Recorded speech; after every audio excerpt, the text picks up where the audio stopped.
Mr. Atherton, your voice must be running on empty with all the speaking you've been doing today about some great announcements from IMSA. We have 2017 schedule. We have some forward-looking class and series announcements. We have a bunch of stuff. Let's start with the calendar. Tell me about that. Calendar, the good news is it's a continuation of all of the venues, which we like to refer to as it's the best of both the tracks, the promoter partners, the business markets that they impact. 2 date switches. So it's the same venues, but in this case, the spring date that has historically been Mazda Raceway Laguna Seca now becomes Circuit of the Americas. And at the opposite side of that, on the fall date in September, becomes the new race time for Mazda Raceway Laguna Seca. So Circuit of the Americas springtime, fall in Monterey, beautiful time of year, Mazda Raceway. So part of the schedule as well, Scott, is we have 12 total events. We have some events where we'll have all the classes, others where there's a little bit of balancing. I know that Long Beach comes to mind, Monterey. Tell me about how you came up with those decisions. Combination of reasons.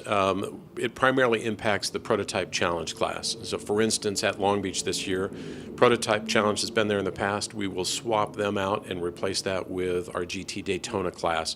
When you look at the manufacturers that are involved, some that we're familiar with, others probably soon to be added to the list, as well as the sponsors, that Southern California market really makes sense for them. Same would apply to the Mazda Raceway Laguna Seca and Lime Rock examples. In Lime Rock, we will take PC out of the equation, make that a GT-only weekend, mirroring the same example that we have had very good success with at VIR. And then Mazda Raceway Laguna Seca, PC also not on the calendar there. The reasoning for that is we're very limited in terms of the pit lane space, so we have a car count issue. Last couple of years we've run split races. By taking PC off of that calendar, or off of that schedule I should say, we'll be able to do it with one race. And that makes sense for a lot of reasons, primarily television as well. So those are the class configurations changes that, on the whole, I think really makes for a strong schedule. We know that LMPC will be going into its final season next year. We have a great kind of merging of old horizons fading and some new ones coming in. Tell me about that. I think that's actually one of the most exciting things to come out of today. PC, it was brought into existence at a time when the American Le Mans Series really needed content.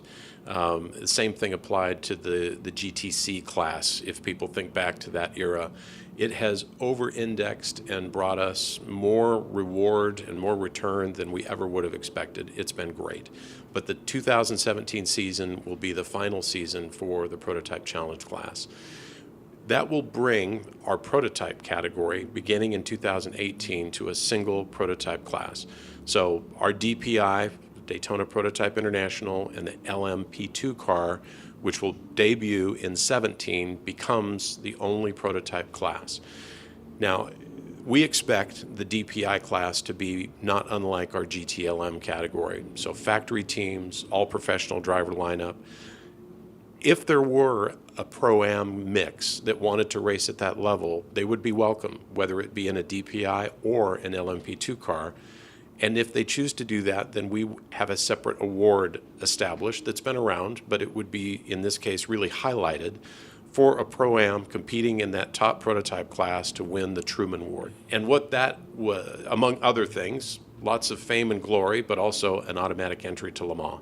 So for a Pro-Am running in a prototype to go to Le Mans with an LMP2 car, that's a pretty big deal. It's a great incentive. And also hearing about what's coming with LMP3, working within the IMSA Light Series. There's been some branding changes there as well. You've got a lot to remember today, brother. Yeah, it's a lot of categories. So what has been the IMSA Mazda Prototype Lights presented by Cooper Tires, we're going to rebrand it, we're going to rename it, and we're going to reconfigure it. The rebranding of it becomes now, beginning in 17, IMSA Prototype Challenge presented by Mazda. The existing car, which is the Elan chassis, Mazda-powered, what is today an L1 car, becomes PC2, so Prototype Challenge 2.